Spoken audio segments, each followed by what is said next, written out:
you know. It's years later when I thought of it, funny enough, and I know the issue, there was about strange happenings in Pollock Estate and ghosts and all that kind of thing.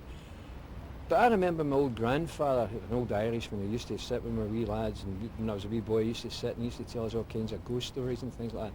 And I always remember him telling me quite plainly, I can remember it as clear as day, he used to say to me, a ghost will never cross water, you know.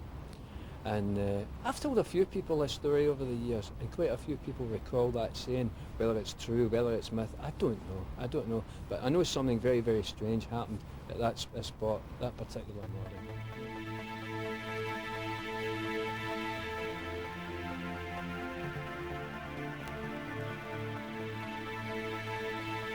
Could the mysterious figure be that of Charles Rennie Mackintosh or Miss Cranston?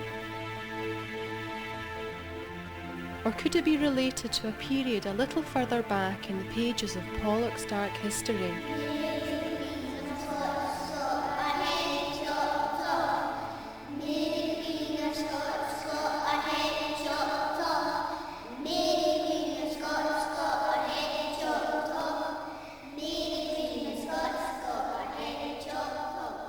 This magnificent tree that you see behind me is a sycamore.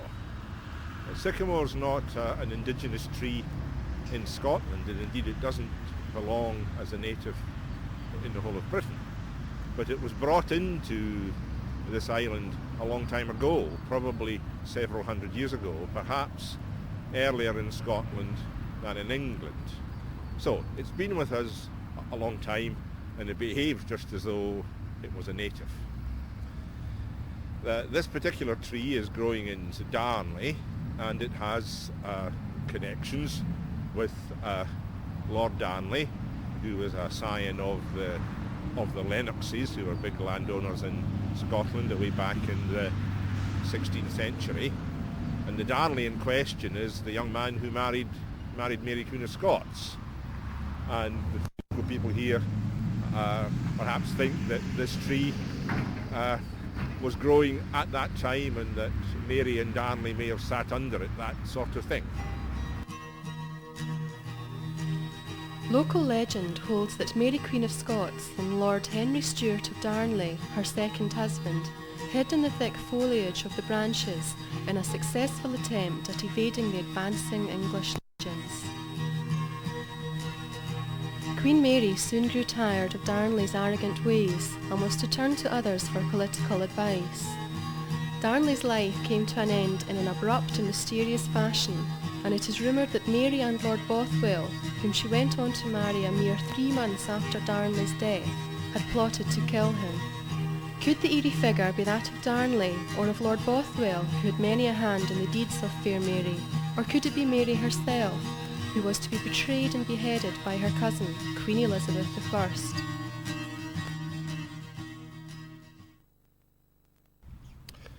Well, we're beside Crookston Castle, which is one of the more famous castles in Scottish history, which was around in the 16th century, again at the time of Mary Queen of Scots.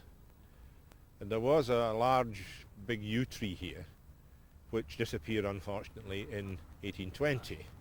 And of course it's bound up with the stories about the Queen of Scotland.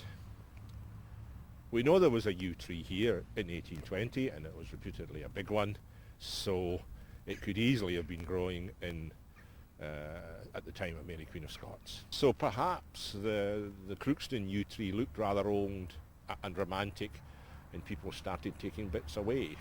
If you go to Pollock House, which is owned by the National Trust for Scotland, that is in Pollock Country Park, within the house you will see a model of Crookston Castle made out of one of the remaining pieces of the Crookston yew. Well, me and some friends came in here one night in the early 80s, and it was really cold at night, and we were down there on the old curling rink, which is part of Pollock House, and a pal of mine saw the neck of a bottle sticking out of the ice, and we dragged it out, and it was a bottle mostly full of oats and stuff that looked like horse feed and strands of horse hair and possibly human hair as well. And around the top were quite delicately arranged. There was photographs of a family and a house and something else, I can't remember, it might have been a horse, and it was sealed at the top with wax. Why did you call the woods Witches' Woods? These woods have always been called Witches' Woods by people in Pollokshaws. Did you know why? There's just rumours that things go on here, strange things go on here. Witches come here to sort of possibly, you know, do their black sabbats and stuff like that, black masses, that kind of thing. And so do you think there is something in it? Do you think these woods are sort of spooky places? Well, I've lived here, I've been coming up to these woods for my whole life, and there's something special about them, definitely. They're quite strange. You can imagine strange stuff happening. And then we found the bottle that night, and that, to me, that looked like it was some sort of spell someone had, like a witch had tried to cast. Can you show us a bit? This is one I made earlier.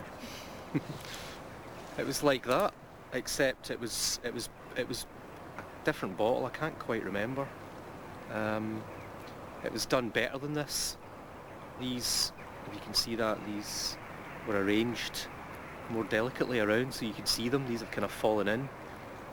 And when we eventually got it home and dug out the wax, inside was a really tightly rolled parchment of, it looked like the kind of paper you would get in a Bible, and written on it on both sides there was it was details of a Masonic ritual, something to do with the 33rd degree of Masonry.